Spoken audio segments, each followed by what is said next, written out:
रात के 2:05 हुए थे। हर तरफ एक अजीब सा सन्नाटा पसरा था, इतना गहरा कि मुझे अपने ही दिल की धड़कनें साफ सुनाई दे रही थीं। नींद आंखों से कोसों दूर थी। मैं बस छत को घूर रहा था और एक अनजाना सा डर मुझे जकड़ रहा था। तभी कोने में रखी उस पुरानी लकद्दी की अलमारी से एक चरमराने की आवाज आई। मेरा पूरा ध्यान उसी तरफ खिंच गया। उसका दरवाजा वो अपने आप खुल रहा था, बहुत धीरे धीरे, इंच दर इंच, जैसे कोई सदियों पुरानी कैद से बाहर आने की कोशिश कर रहा हो। अंदर का अंधेरा और भी गहरा लग रहा था, जैसे सब कुछ निगल लेगा। कमरे का तापमान अचानक गिरने लगा। एक बर्फीली ठंड मेरी हड्डियों तक पहुंच गई।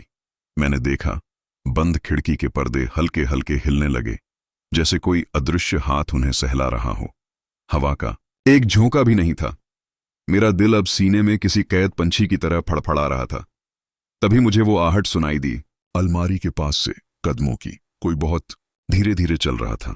आवाज रुक गई, फिर शुरू हुई, इस बार और भी करीब। कौन हो सकता है इस पहर? इस घर में मेरे सिवा कोई नहीं था। मेरी आंखें उस अलमारी की अंतहीन अंधेरे में जैसे जम सी गईं। हिम्मत करके मैंने देखने की कोशिश की। वहां अंदर कुछ था, एक साया जो हिल रहा था, अपना आकार बदल रहा था। वो इंसान जैसा नहीं था। तभी मेरे कानों में एक सांस की आवाज पड़ी, गहरी खुरदरी सांसें, ठीक मेरे बिस्तर के नीचे से आ रही थीं। मेरा खून रगों में जम गया था। हिलने की हिम्मत तो दूर, मेरी अपनी सांसें जैसे गले में ही अटक गई थीं। मैं बस एक मूर्ति की तरह लेटा रहा और वो सांसें चलती रहीं। फिर अचानक वो रुक गईं। एक पल के लिए ऐसा सन्नाटा छा गया जो उन आवाजों से भी ज्यादा डरावना था। औरत भी एक और आवाज शुरू हुई, खुरचने की, जैसे कोई नुकीली चीज लकड़ी पर घिस रहा हो। आवाज मेरे बिस्तर के पाए से आ रही थी। मेरी हिम्मत नहीं हुई कि मैं गर्दन झुकाकर नीचे देखूं। मैं बस छत को घूरता रहा और तभी मैंने उसे देखा।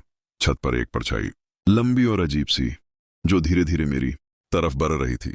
वो परछाई ठीक मेरे ऊपर आकर रुक गई और उसी पल कमरे के कोने से एक जोरदार धमाका हुआ। अलमारी का दरवाजा वो पूरी ताकत से बंद हो गया था। उस धमाके ने जैसे मेरा डर तो ढा दिया। मैं झटके से उठा और अलमारी को देखा। वो कसकर बंद थी, लेकिन जब मैंने वापस बिस्तर के सामने देखा तो वो वहां खड़ रहा था, अंधेरे में डूबा एक लंबा दुबला पतला साया।